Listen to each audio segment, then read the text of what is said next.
You have never truly spoken your name. You've pronounced it, yes, dozens, hundreds, thousands of times perhaps. You've signed it into the air, into contracts, into memories. Others have called it from across rooms, from birth certificates and tombstones. But what if your name is not just a label? What if it is a key, a carefully woven incantation that, when uttered with full understanding, unseals the spell that is your body? Imagine this. Existence is not random, nor is your form accidental. The flesh you inhabit is not just a biological structure, it is a glyph, an encoded vessel, humming with unseen instructions.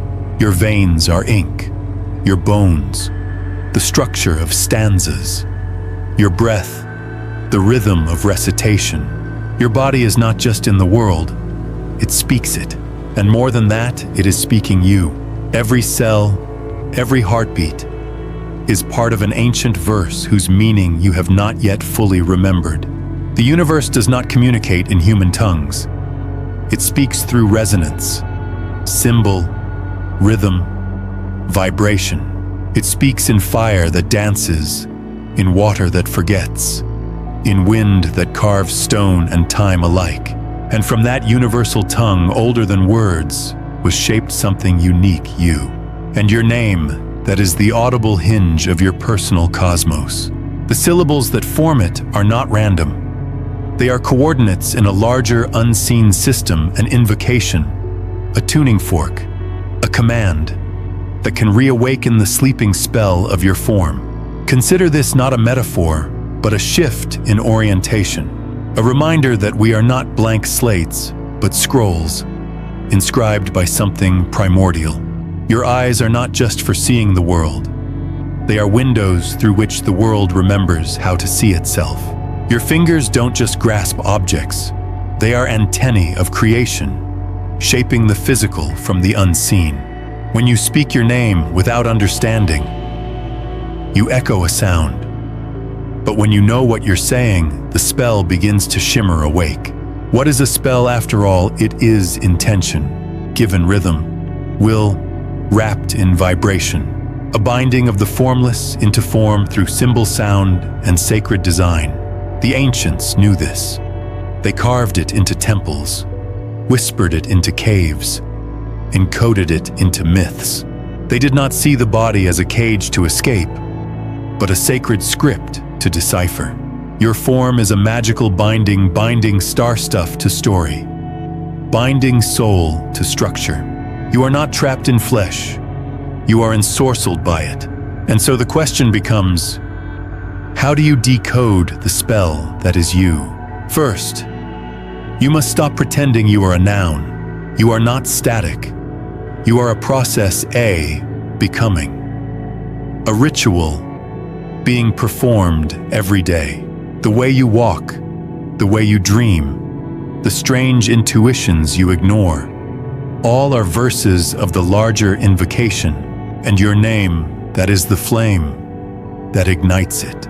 But over time, the power of that name can become obscured, reduced. We wear it like an ID tag, not a summoning phrase. Others pronounce it with indifference, or we do so out of habit.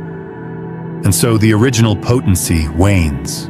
But the truth is this: every time someone speaks your name, a part of the cosmos tries to remember what it meant to create you. If you say it with intention, it responds. If you decode its syllables, something dormant within begins to stir. To know your name is not to analyze its etymology. It is to remember what the universe was doing when it gave that sound to you. What vibrations it aligned with, what patterns it was calling forth. Names are not chosen, they are echoes from beyond the veil. And your body, that is the parchment upon which that name was written, not in ink, but in skin, sensation, and story. Have you ever felt that pull? That strange sense that your body is more than just a tool, that there is some deeper mystery humming beneath your skin? That is the spell remembering itself. And it's waiting for the activation phrase, for the one who knows how to say your name, with meaning. That one is you, but you must listen. You must speak not just with your mouth, but with your entire being. And you must be willing to peel back the layers to decipher not just what you are called, but what you are. This is not merely a poetic idea, it is a sacred instruction. You are a spell, and your name is the activation word. Let us journey now, beneath the surface. The veil has lifted slightly, and already you sense it. There is something more intricate, more mysterious, moving under the illusion of your everyday. The world teaches you to see your body as a machine, and your name as a tag. But this idea, this deeper truth that your very form is a living incantation, and your name the spoken key, demands an entirely different lens. To explore this fully, we must begin by understanding the nature of spells, not in the childish wand-waving way that modernity has made a mockery of, but in their original sacred context. A spell is not superstition. It is structured intention. It is will clothed in rhythm, directed toward matter. Spells are bridges between thought and form, between consciousness and the concrete. They are the architecture of manifestation. In this light, your body so complex, so elegant, so improbably alive, is nothing short of a miracle of precision, the most ancient spell still unfolding. You were not merely born, you were spoken into being, not by your parents alone, but by something vaster and orchestrating intelligence that sings stars into fire and atoms into molecules. And when this vast force chose to shape you, it did not write a code in words or scripts. It wrote in sensation, in frequency, in patterns of breath, tension, and heartbeat. The arc of your spine is not a coincidence. The pitch of your voice is not accidental.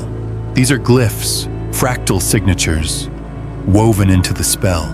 But what of your name? Names are not mere combinations of phonemes. They are vibrational anchors. Each letter, each syllable, carries weight-encoded meaning that resonates with the spell of your form. This is why names carry such deep psychological gravity, why we flinch when ours is said harshly, and why we feel inexplicably seen when it's spoken with reverence. Your name is not just how the world refers to you, it is how reality remembers you. It is a tuning fork for your entire energetic field. And here lies the first core concept. Your name is a bridge between the audible and the invisible. It is both signal and container. When spoken with awareness, it activates dormant structures in your psyche, structures you did not even know were sleeping. When spoken unconsciously, it becomes inert, like a crystal left in a drawer, still beautiful, but not aligned, not alive. The second truth is even deeper. Your body is not separate from your consciousness. It is a mirror of it. Every sensation, every ache or gesture or shiver is part of a larger language, your own personal dialect of the universal tongue. When you feel discomfort, it is not your body malfunctioning. It is the spell misfiring. When you feel bliss, synchronicity, flow, that is the spell aligned. You are not inside your body. You are your body, just as the flame is not inside the fire, but one with it. There are layers to this mystery, and they unfold like petals, only when approached with reverence. One such layer is the principle of resonance. The universe does not respond to what you think you are. It responds to what you vibrate as, and your name, when used correctly, is the tuning key. It realigns you with the original intention behind your being. Not your goals, not your resume, but your purpose. The silent note. You were born to echo. Another principle is memory. Not the memory of your mind, but the memory of your form. The body holds remembrance beyond words. It remembers patterns from before your birth, symbols from before your schooling. These are the raw ingredients of your spell. Trauma and joy alike are etched into your tissue, not to punish or reward you, but to give you the full lexicon of your own becoming. You are not broken, you are incomplete in motion. The spell still writing itself. Your name is both a reminder and a command to keep unfolding. And woven through all of this is the understanding that language, body, and soul are not separate. They are layers of one unified field, each one whispering to the others. When you speak your name with sacred presence, when you invoke it like a chant, rather than a label, your body listens. Your cells respond.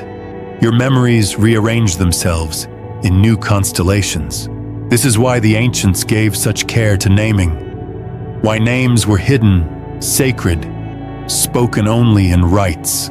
Because to speak a name was to cast a spell, to call something not just into attention, but into being. So what happens when you reclaim this knowledge, when you begin to say your name as though it holds fire instead of air, when you walk as though your body is not a burden, but a verse, being recited with every step, the spell begins to harmonize.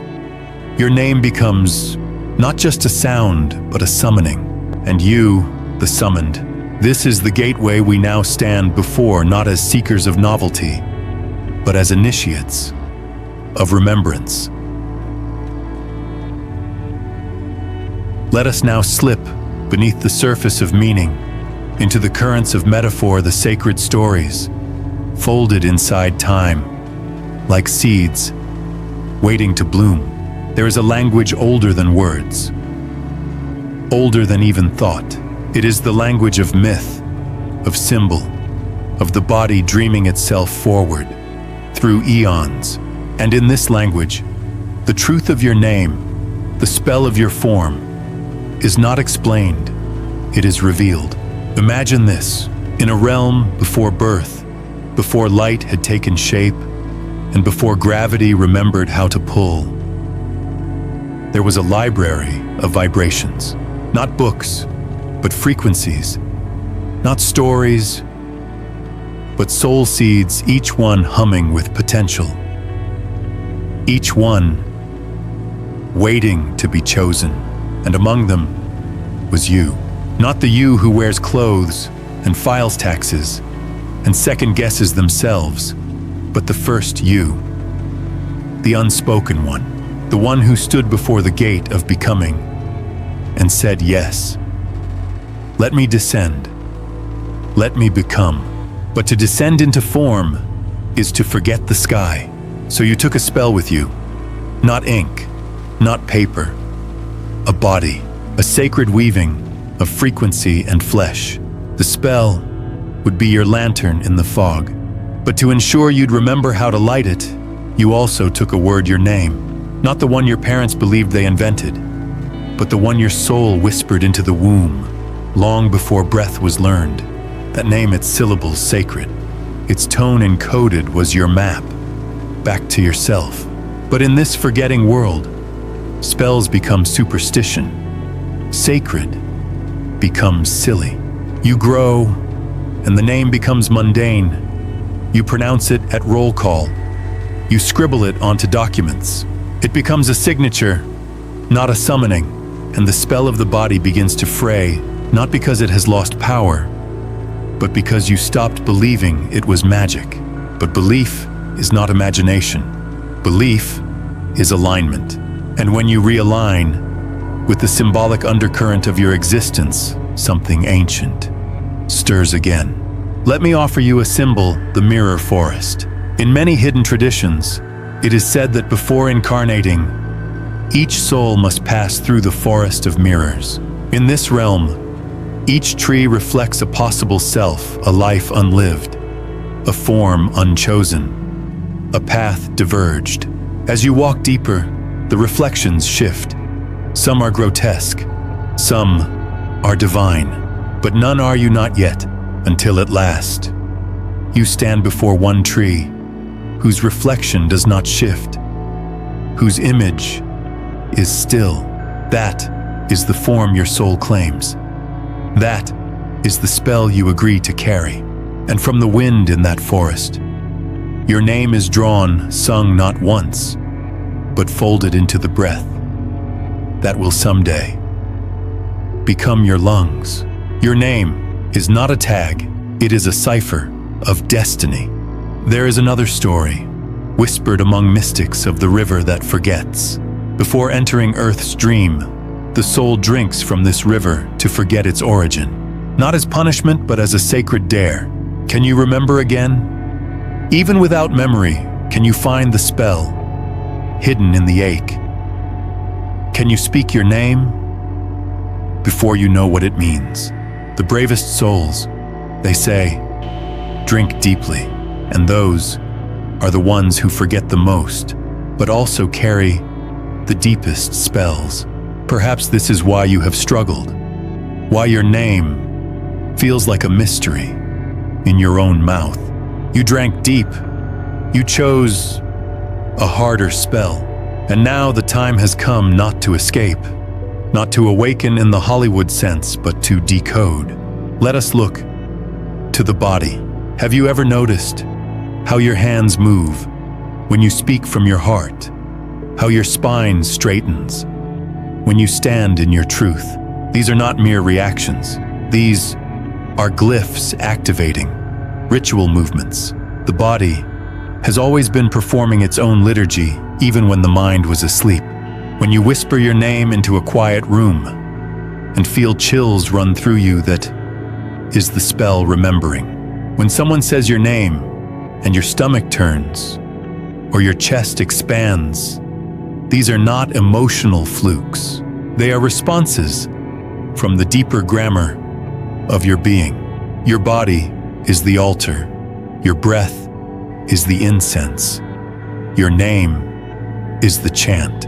And like any sacred text, it has layers. Your spoken name may be one layer, but there is the felt name, the dreamed name, the hidden name that only silence can pronounce. The deeper you go into your spell body, the more you begin to hear it, not with ears, but with presence. Not in sound, but in remembrance. There is one final story to offer, a tale told in firelight, passed from soul to soul. A traveler once asked an old sage, "What is the secret to becoming what I truly am?" The sage did not speak. He simply drew a circle in the dust and stepped into it. The traveler waited, confused. Then the sage spoke one word, his own name, and suddenly the circle shimmered. Light poured from his skin, and the trees bowed. "What happened?" the traveler asked. The sage smiled. "I remembered that the name was never mine to use. It was mine to become." Let us now pull these sacred truths from the stars and return them to your skin.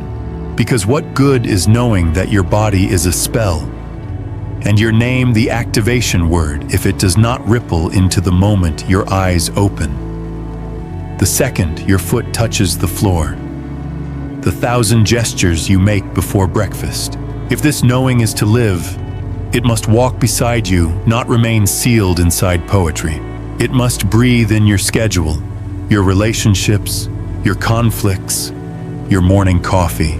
And so, let us begin again, not in theory, but in flesh. Wake tomorrow as though you are waking, not just from sleep, but from forgetting. And before you rise, lie still. Feel the weight of your body against the bed, not as heaviness, but as presence. Each limb is not just flesh, but syllable.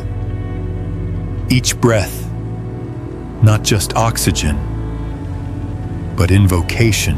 You are not in your body, you are becoming it, again and again, with each inhale.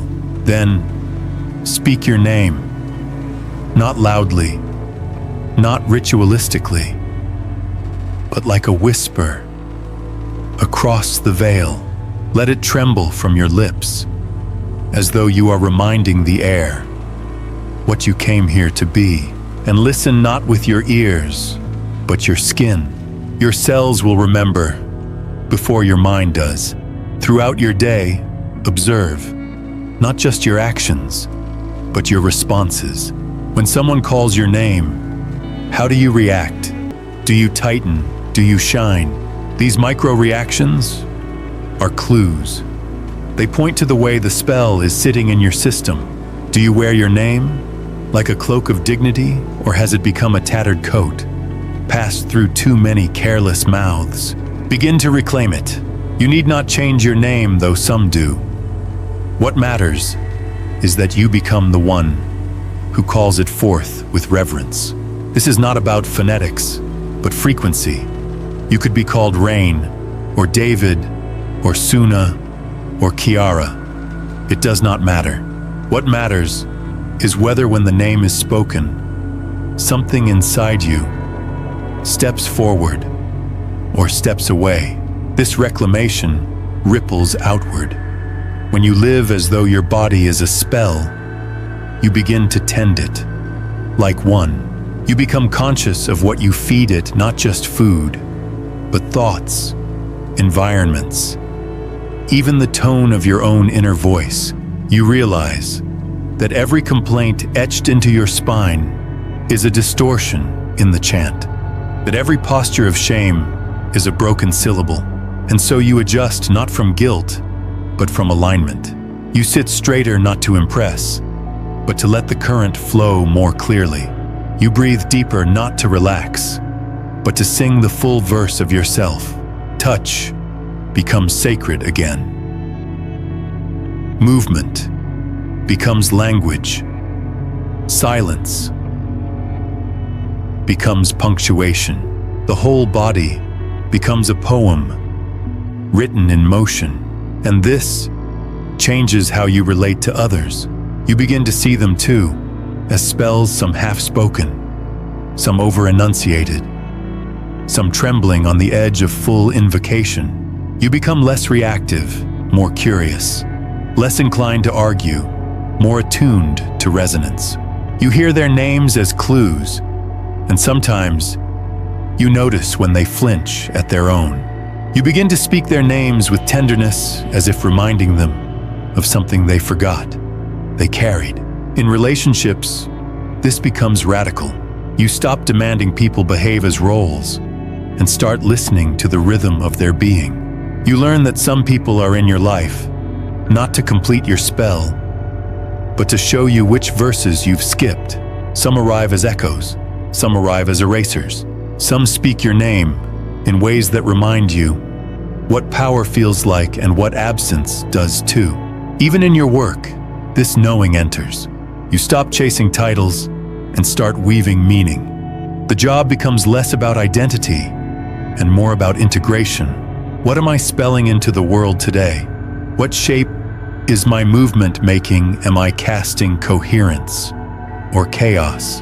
And when chaos comes, as it always does, you do not panic. You remember, this is part of the incantation. Every powerful spell has a moment of dissonance, a tremble, before the new shape arrives. You breathe, you speak your name, you let the syllables remind you that you are not lost, you are reforming. You do not need robes or candles to do this work. You do not need to retreat to a mountain or recite ancient texts. The altar is your spine. The chant is your name. The sacred rite is your daily life. Even mundane actions become ritual. Washing dishes becomes purification. Taking a walk becomes alignment. Speaking truth becomes invocation.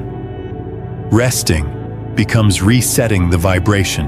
And when you fall out of rhythm, as we all do, you do not collapse into shame. You simply pause, listen, call yourself back gently, as if summoning a beloved from deep sleep. Say your name. Let the air remember. Let your cells answer. And watch slowly as the spell begins to reconfigure. And now, we arrive at the edge, not an ending but the lip of a great turning. You began this journey perhaps with curiosity, perhaps with quiet disbelief, but something in you kept reading, didn't it? A tremor beneath logic, a strange sense of familiarity wrapped in language too ancient to trace. That's because you already knew, not in words, not in facts, but in the marrow of your being. You knew that your body is more than matter, that your name is more than sound, that you are more than what the mirror, the calendar, the resume insists. You are a living spell, a sacred utterance, a syllable of the universe clothed in bone and breath. And the spell was never broken. It was only misheard. Now something in you has turned toward that sound again. Not to understand it with the mind, but to remember it with the soul. It does not matter what you've been told you are. It does not matter what systems you've been named by, what labels you've worn, what scripts you've recited for the sake of belonging. All of that was noise, loud, insistent noise. But now, the silence underneath has begun to hum. Can you hear it? That subtle tone beneath the voice you think with. The resonance that pulses in your chest when you sit very still and say your name not to be heard, but to be felt. That is your origin signal, and it is time to return to it, not by going backwards, but by becoming it in full. What does this return look like? It looks like shedding what you were taught you had to be and walking as though every gesture matters, because it does.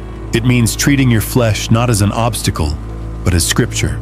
It means speaking your name as if you are opening a door to a temple that is you. It means no longer waiting for permission to live as sacred text. You may ask, but how do I know I'm doing it right? There is no right. There is only resonance. You know it in the way the air feels clearer when you speak from that place. You know it in the way strangers pause when you say your name with your full soul behind it. You know it in the tears that come unbidden when you realize you were never ordinary. You were just unawakened. You are the first and final author of your own spell. You are the word, the breath, and the will that shaped it. You are the one who forgot, and now you are the one who remembers. So go. Walk differently, speak differently. Name yourself not just out loud, but in thought, in touch, in stillness. Look into the mirror and say your name not as a question or an identity, but as a declaration. I am the living spell. I am the one I've been waiting for. I remember, and let your reflection, for the first time, bow back, because the name was never a word. It was a door, and you just stepped through it.